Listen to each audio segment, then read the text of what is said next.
Pourquoi t'as battu mon âme? Pouvait dire le psalmiste.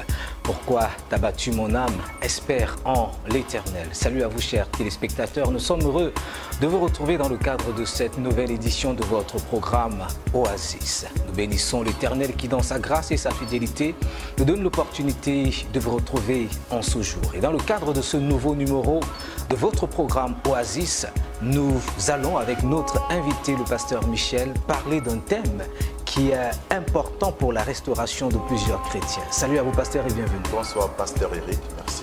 C'est un plaisir sans cesse renouvelé de me retrouver sur ce plateau avec vous. Avec vous, nous allons parler des maladies intérieures, car nombreux sont ceux qui, à cause de leur passé, à cause d'un ensemble de blessures et même de frustrations et même de violences, pourquoi pas, subies dans leur passé, restent prisonniers d'un ensemble de douleurs. Et nous allons, avec vous, je l'ai dit, aborder cette question: comment guérir des maladies ou alors des blessures intérieures? Pasteur, qu'est-ce que ce sujet vous inspire déjà? Alors, ce sujet, c'est un sujet d'une très grande importance. Oui. Parce que quiconque est blessé au-dedans de lui ne peut pas être une fontaine de bénédiction. Quiconque est blessé au-dedans de lui ne peut pas être une fontaine de manifestation de la puissance de Dieu. Oui. C'est pour ça que quelque part, il est dit dans les Écritures, la joie du Seigneur sera ta force. La manifestation de la puissance de Dieu est évidente lorsque l'environnement est propice à la joie et à l'épanouissement psychologique et moral. Oui. Donc c'est un sujet d'une importance particulière parce que l'Église est appelée à manifester les œuvres de Christ et c'est un prérequis pour justement manifester ces œuvres-là. Alors, avec vous, nous allons, à la lumière d'un certain nombre de personnages et de faits bibliques, justement, essayer de parcourir un petit peu ces blessures, ces douleurs intérieures auxquelles nombreux chrétiens sont confrontés. Effectivement. Je commencerai d'abord par préciser que les maladies intérieures, ça peut se définir comme des douleurs morales, des douleurs dans les émotions qui sont issues des circonstances du passé mal gérées. Il y a quelqu'un qui avait dit un homme est fait à 10% de ses circonstances et à 90% de ses réactions à ces circonstances-là. C'est pour ça que vous pouvez trouver deux personnes qui sont passées par la même circonstance et qui réagissent différemment. L'une est blessée, l'une souffre d'une maladie intérieure et l'autre, cette circonstance a été pour elle une opportunité pour atteindre les sommets dans la vie. C'est pour ça qu'il est important de dire, ce n'est pas la circonstance en elle-même qui produit la maladie intérieure, mais c'est comment cette circonstance est gérée. Et c'est ça qui aboutit à des maladies de l'âme. Vous avez parlé des exemples bibliques, ils sont légion. J'aime beaucoup la Bible parce qu'elle aborde tous les sujets relatifs à la vie de l'homme et en elle se trouvent les réponses à tous les questionnements de l'homme. Effectivement, un premier exemple qui me vient à l'esprit, c'est l'exemple de Moïse, qui avait été élevé dans la maison de Pharaon après que sa mère l'ait allaité. Et la Bible dit qu'il avait été éduqué dans la sagesse des Égyptiens. En fait, il était en train d'être préparé à devenir un prince en Égypte. Et à un certain moment de sa vie, il a ressenti dans son cœur un appel à l'égard de son peuple parce qu'il était conscient de son identité. Donc, on connaît l'histoire, il a tué un Égyptien qui maltraitait un enfant israélien. Et plus tard, quand il est venu trouver deux Israéliens qui se bagarraient, il a voulu arbitrer dans cette bagarre-là. Et l'un d'entre eux lui a fait savoir que ce meurtre était connu. La Bible dit qu'il a fui parce qu'il a eu peur. L'histoire se trouve dans Exode chapitre 2, et, au verset 14 et 15. Cet homme a répondu: qui t'est établi chef et juge entre nous? Penses-tu me tuer comme tu as tué l'Égyptien? La Bible dit Moïse eut peur. Et il dit certainement, la chose est connue. Plus tard, Pharaon a appris ce qui s'était passé et il a cherché à tuer Moïse. Et Moïse s'est enfui. En fait, il s'est retrouvé dans le pays de Madian, pas par instruction divine, pas par obéissance à la voix de Dieu. C'était une fuite, c'était une réaction à cette circonstance difficile par laquelle il passait. C'était une circonstance difficile parce que les gens qu'il considérait comme ses frères étaient en train de le méconnaître, de le rejeter. Donc il s'est senti rejeté par les siens et il s'est senti menacé par Pharaon et il a réagi et s'est retrouvé dans le pays de Madian. Et on voit plus tard quel impact ça a eu par rapport à la commission que Dieu avait pour lui lorsqu'on lit l'histoire du buisson ardent.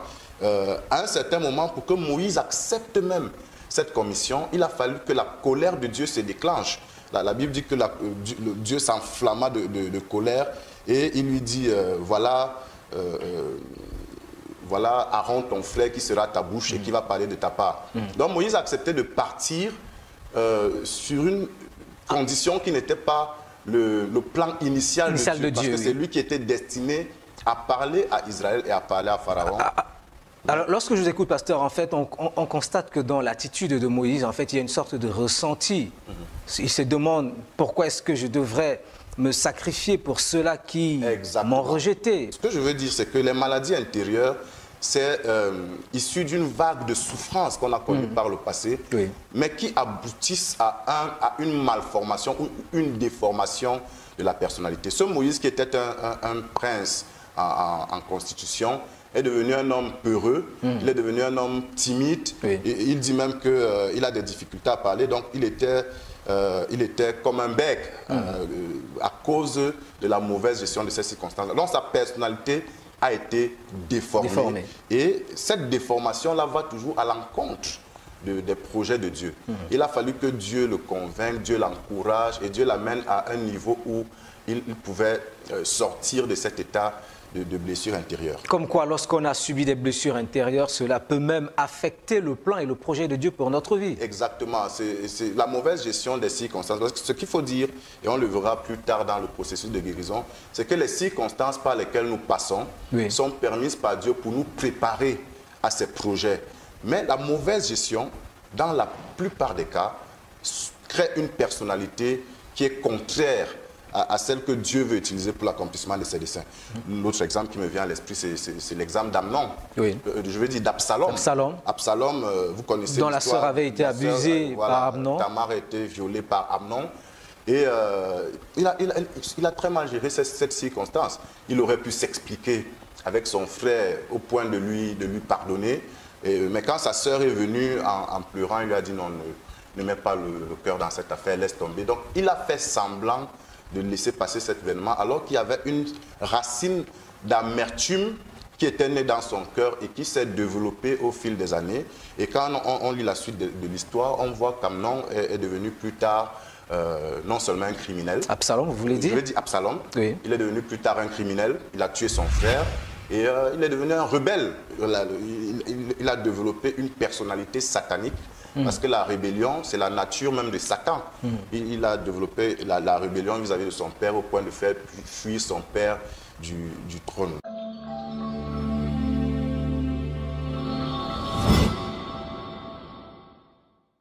J'ai envie de m'aventurer dans un certain nombre de questionnements. Est-ce qu'un enfant, à un certain âge, peut plonger dans la drogue, dans l'alcool, dans la prostitution, à cause d'un ensemble de situations vécues par le passé? C'est ce que j'allais dire. Les maladies intérieures aboutissent à une déformation de la personnalité qui conduit à des comportements qui sont contre nature. Un des exemples, c'est la timidité, la peur. On a vu dans l'exemple de Moïse. Et Paul avait dit à Timothée, ce n'est pas un esprit de timidité que Dieu nous a donné, mais c'est un esprit de force, d'amour et de sagesse. Or, plusieurs maladies ou plusieurs blessures du passé mal géré aboutissent toujours à un état de frayeur. Plusieurs traumatismes du passé mal gérés aboutissent à une personnalité remplie de crainte et d'effroi, qui n'ose même plus prendre des initiatives. Donc ça, c'est un exemple de personnalité issue de ces maladies. Un autre exemple, c'est des complexes d'infériorité ou de supériorité qui obligent les gens à adopter des comportements qui ne correspondent pas à ce qu'ils sont intérieurement pour être acceptés dans la société, pour se faire un nom. Et c'est pour ça que plusieurs personnes se retrouvent dans la drogue, dans des addictions. Pourquoi? Parce qu'ils veulent appartenir à un groupe social. Ils sont passés par une circonstance difficile. ils sont passés par une circonstance de rejet. Oui. Ça aboutit à un complexe qui leur fait se dire qu'ils n'ont pas leur place dans la société. Et ils sont prêts à n'importe quoi pour être acceptés dans la société. Et ce genre de personnes ne trouvent jamais satisfaction dans les choses dans lesquelles ils s'engagent, dans la prostitution, dans la drogue et ainsi de suite. On a vu l'exemple d'Amnon. Oui. La blessure intérieure a forgé en lui une personnalité violente. Et il y a plusieurs qui se disent, à cause de ce qu'ils ont subi, ils ont peut-être vécu une situation où leur mère a été maltraitée. Ils se sont dit, quand ils vont grandir, ils vont intégrer l'armée. L'armée, oui, pour venger. Pour venger leur mère. Donc, oui. ils développent en eux une personnalité violente à cause d'une circonstance du passé qui n'a pas été correctement gérée. Le problème, vous l'avez dit, ce ne sont pas les circonstances auxquelles nous sommes confrontés. Le problème, ce ne sont pas les réalités, parce que parfois, et la Bible le dit, tout concourt au bien de ceux qui aiment Dieu. Exactement. Et de ceux qui sont appelés selon ses desseins. La Bible dit également que Dieu fait toutes choses bonnes en son temps. Il peut nous amener à passer par des circonstances. Là n'est pas le problème, mais en fait, on peut se retrouver malade à cause de l'attitude et du comportement que nous adoptons face à la gestion d'un certain nombre de situations.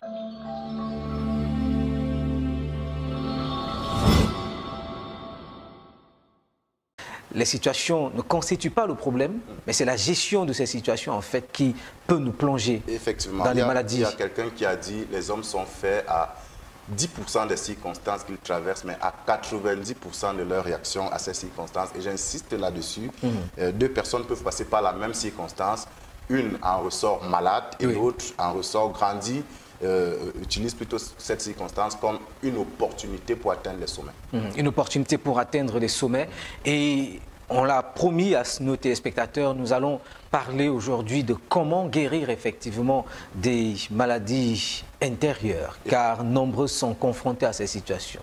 Je voudrais commencer par cette note d'espoir. Quand le Seigneur Jésus-Christ est venu dans le monde, il a dit « L'Esprit du Seigneur est sur moi ». Parce qu'il m'a oint pour annoncer une bonne nouvelle aux pauvres. Ça, c'était le premier aspect de sa mission. Il m'a envoyé guérir ceux qui ont le cœur brisé. C'est le deuxième aspect de sa mission et c'était un volet important de sa mission. Jésus est venu dans ce monde pour tous ceux qui souffrent des maladies intérieures, pour tous ceux qui souffrent aujourd'hui des blessures issues de leur souffrance du passé. Et Jésus, en mourant sur la croix, il a dit tout est accompli. Donc, il a accompli tout ce qui est nécessaire pour la guérison de tous ceux qui souffrent des maladies intérieures. Tous ceux qui souffrent des maladies intérieures, et nous vous l'avons promis. Pasteur, comment, lorsque l'on a subi des abus, lorsque l'on a subi des frustrations, lorsqu'on a subi des rejets, lorsqu'on a le sentiment d'avoir été trahi, lorsqu'on est confronté à l'ingratitude des gens autour de nous, et qu'au fond de nous, en fait, on a commencé à entretenir de l'amertume, de la colère, de la haine et un ensemble de ressentiments. Comment sortir de là? Comment sortir de là? La première chose, c'est de connaître l'œuvre accomplie à la croix par le Seigneur Jésus et d'y croire fermement. La Bible nous dit dans le livre d'Ésaïe, chapitre 53, au verset 5, « Mais il était blessé pour nos péchés, brisé pour nos iniquités, le châtiment qui nous donne la paix est tombé sur lui et c'est par ses meurtrissures que nous sommes guéris. Donc nous sommes guéris de nos maladies physiques et de nos maladies intérieures par les blessures de Jésus. Et plusieurs enseignants de la parole de Dieu mettent un focus sur les différentes blessures de Jésus qui sont importantes pour les guérisons de divers types de maladies. Par exemple, Jésus, il a reçu sur la tête une couronne d'épines. Il a été blessé sur la tête et c'était pour la guérison des intelligences. Et je crois que c'est le point de départ de la guérison des maladies intérieures. C'est le fait d'avoir l'intelligence pour comprendre quel était le plan de Dieu à travers cette situation. Pour comprendre la réalité de la parole qui dit toutes choses concourent au bien de ceux qui aiment Dieu. Jésus-Christ a été blessé à la barbe, on lui a arraché la barbe. Et vous savez, en Israël antique, arracher la barbe, c'était un signe d'humiliation. C'est l'histoire de David qui avait envoyé des messagers féliciter le fils d'un roi qui avait été intronisé. Et il a dit c'est des espions. Il leur a coupé la barbe. Voilà. David a dû dire qu'ils attendent jusqu'à ce que leur barbe pousse parce que c'était une humiliation oui. d'avoir la barbe coupée. Mais Jésus, on lui a arraché la barbe pour que tous ceux qui souffrent des blessures intérieures issues des circonstances d'humiliation par lesquelles ils sont passés soient guéris. Donc c'est important de savoir que les blessures de Jésus servent à notre guérison. Par exemple, Jésus il a été blessé au dos, il a reçu des coups de fouet au dos, pour que tous ceux à qui on a tourné le dos dans la vie et qui ont vécu des circonstances de rejet, et qui souffrent intérieurement aujourd'hui à cause du rejet qu'ils ont subi, reçoivent la guérison. Jésus a été blessé au dos pour qu'il soit accepté et soit guéri de ces maladies-là. C'est important de savoir et de comprendre l'œuvre accomplie à la croix et d'y croire. Si je prends l'exemple de Gethsémané, où la Bible dit qu'il a souffert, il a poussé des cris, il a connu une sorte d'agonie. Oui. Et la Bible dit que sa sueur était transformée en du mot de sang. Oui, c'est une souffrance extrême pour que ceux qui souffrent des maladies aujourd'hui, issues des souffrances du passé, issues des situations d'esclavage, d'exploitation, tous ceux qui ont vu leur sueur couler pour le bénéfice des autres, qui n'ont pas joui du fruit de leur sueur pour qu'ils soient guéris. Donc la première étape vers la guérison, c'est de connaître, de comprendre l'œuvre accomplie à la croix et d'y croire. Cet élément de connaissance-là, la Bible dit « Mon peuple périt faute de connaissance ». Cet élément de connaissance-là est très, très important. La deuxième étape, le deuxième conseil que je donnerais à ceux qui doivent guérir des maladies de l'âme, parce qu'ils doivent guérir, s'ils veulent accomplir les desseins de Dieu pour leur vie, c'est de recevoir de Dieu la bonne compréhension des circonstances par lesquelles ils sont passés. Vous vous souvenez quand Joseph s'est révélé à ses frères en Égypte, il a dit à ses frères, n'ayez pas peur. Il leur a dit, n'ayez pas peur, ce n'est pas vous. C'est pas vous. Et puis il précise, qui sait si c'est pour un temps comme celui-ci que Dieu m'a envoyé en Égypte. Donc il avait la bonne lecture de la circonstance par laquelle il était passé à travers le rejet de ses frères. Donc il leur a dit, non, je vous pardonne, n'ayez pas peur. Cette circonstance, c'est Dieu qui l'a permise pour un temps comme celui-ci, pour que je puisse sauver ma famille de la famine. Donc la deuxième étape, c'est vraiment de recevoir de Dieu la bonne lecture de la circonstance qui produit aujourd'hui la douleur. Et celui qui va trouver la bonne interprétation de cette circonstance va développer une attitude d'action de grâce. Et pour moi, c'est incontournable pour recevoir sa guérison. Le fait de rendre grâce pour ces circonstances qui nous ont fait pleurer, pour ces circonstances qui nous ont frustrés, ayant compris que c'était le plan de Dieu, une étape du parcours que Dieu avait design, comme on dit préparé pour nous, avait préparé pour nous. Donc, pour moi, la troisième étape, c'est ayant la bonne compréhension de ces circonstances-là et ayant exprimé son action de grâce au Seigneur, il n'est donc plus question de continuer à accuser, à tenir les autres pour coupables, voilà, les acteurs de ces circonstances-là. L'exemple de Daniel, de Joseph parle encore à ce propos. Il a pardonné à ses frères. Et quiconque veut être guéri des maladies intérieures doit prendre le soin de pardonner à toutes ces personnes qui ont été des acteurs de ces souffrances. À ce niveau, certains pasteurs, Michel, estiment que tant que celui qui est l'auteur de la peine, de la souffrance, n'est pas soumis à une certaine sanction ou à un certain jugement, ils ont le sentiment d'une certaine impunité de la part de Dieu. Oui, ils ont le sentiment d'une certaine impunité, mais je voudrais dire que c'est eux qui sont les perdants. Parce que le pardon qu'ils donnent à cette personne-là, c'est en fait pour les libérer et les disposer au plan de Dieu. Cette absence de pardon, et nous l'avons développé de long en large lors de l'émission sur le pardon, elle ferme la porte du cœur à la manifestation des bienfaits de la grâce de Dieu. Celui qui ne pardonne pas, la Bible dit, veillez à ce que nul ne se prive de la grâce de Dieu, qu'aucune racine d'amertume. Donc la racine d'amertume prive de la grâce de Dieu.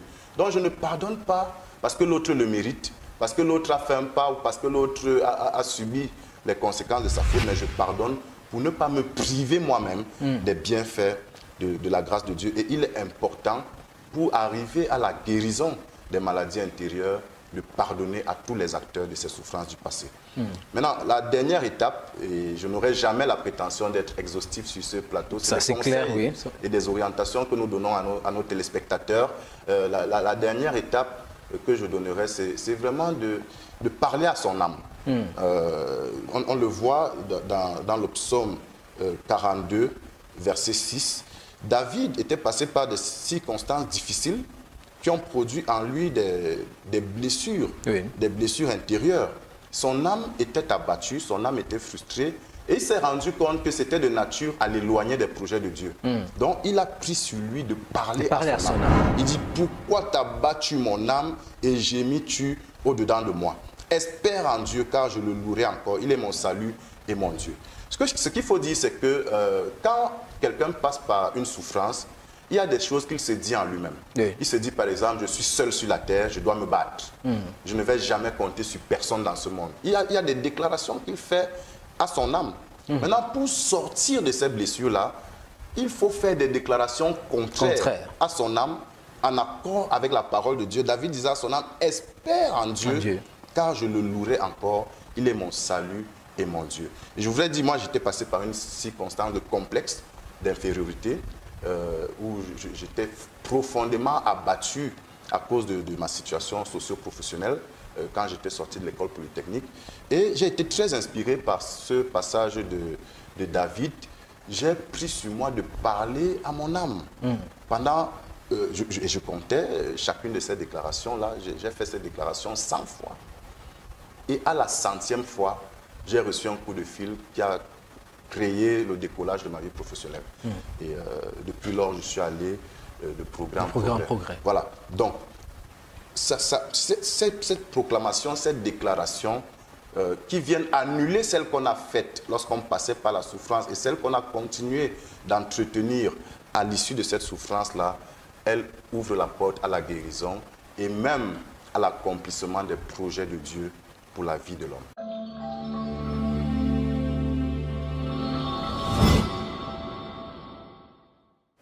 L'accomplissement des projets de Dieu pour la vie de l'homme, chers téléspectateurs, je ne sais, comme je le disais lors de notre émission précédente, quelles sont les douleurs auxquelles vous êtes exposés.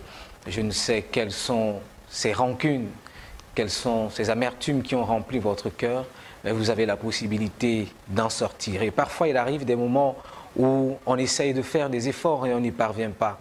On se souvient à Gethsémani, Jésus s'est retrouvé confronté à plus grand et plus fort que lui.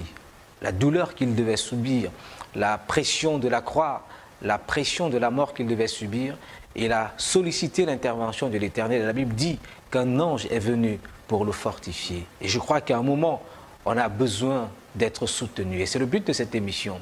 Et c'est la raison pour laquelle nous voulons, avant que le pasteur ne prie, qu'il vous agresse certainement encore quelques paroles, et juste après, il priera afin que ce fardeau qui est sur votre cœur soit ôté. Car Jésus le dit, venez à moi vous tous qui êtes fatigués et chargés, et je vous donnerai le repos, pasteur. Effectivement, il dit, venez à moi vous tous qui êtes fatigués et chargés, et je vous donnerai du repos. Et quand il quittait la terre, il a dit à ses disciples, je ne vous laisserai pas seul, je vous enverrai un autre consolateur. Quelqu'un d'autre pour vous encourager dans vos circonstances difficiles. Donc le Saint-Esprit est en nous, pour ceux qui ont reçu Jésus-Christ comme leur Seigneur et Sauveur, pour nous encourager dans nos circonstances difficiles, afin que nous ne sombrions pas dans les maladies de l'âme. Ce qu'il faut savoir, c'est que nous ne sommes pas seuls dans nos circonstances et nous ne les traversons pas comme des orphelins. Il faut en être conscient et être reconnaissant à Dieu pour cette disposition qu'il a prise. Il a dit par ailleurs, vous aurez des tribulations dans le monde, mais prenez courage, j'ai vaincu le monde. Donc il a déjà pris toutes les dispositions nécessaires pour que nous traversions victorieusement ces souffrances et ces douleurs. Et ce Jésus-Christ qui a vaincu pour chacun d'entre nous, et même pour vous qui ne l'avez pas encore reçu comme Seigneur et Sauveur, il est disposé ce soir à vous faire entrer dans l'expérience de la guérison intérieure. Si vous le désirez, je vais vous conduire à faire cette prière de foi et je vais prier pour vous, pour que vous entriez dans votre guérison et par ricochet dans l'accomplissement des desseins de Dieu. Répétez cette prière après moi. Seigneur Jésus, je suis un pécheur perdu. Je t'ouvre mon cœur ce soir pour que tu viennes y établir ta demeure. Purifie-moi par ton sang précieux et fais de moi un enfant de Dieu. Inscris mon nom dans le livre de vie au nom de Jésus-Christ. Amen. Amen. Je vais prier pour vous rapidement pour la guérison de toute maladie de l'âme, des maladies intérieures. Éternel notre Dieu, je te recommande chacun des téléspectateurs pour qui tu es mort à la croix à la personne de ton Fils Jésus-Christ.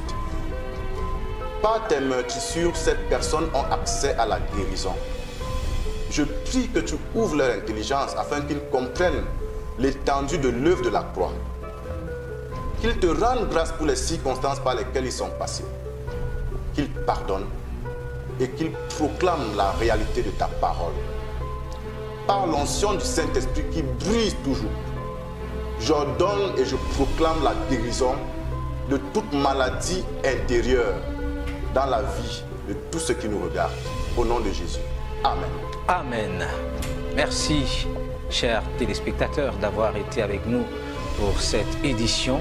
Que l'Éternel, dans sa grâce, vous guérisse, qu'il vous restaure et qu'il vous relève. Que sa main puissante fasse efficacement son œuvre en vous et qu'il continue de régner. Nous vous retrouverons certainement très bientôt pour un autre numéro de votre programme Oasis. Merci à vous, pasteur. Merci, pasteur Eric. Et à bientôt. Shalom. Shalom.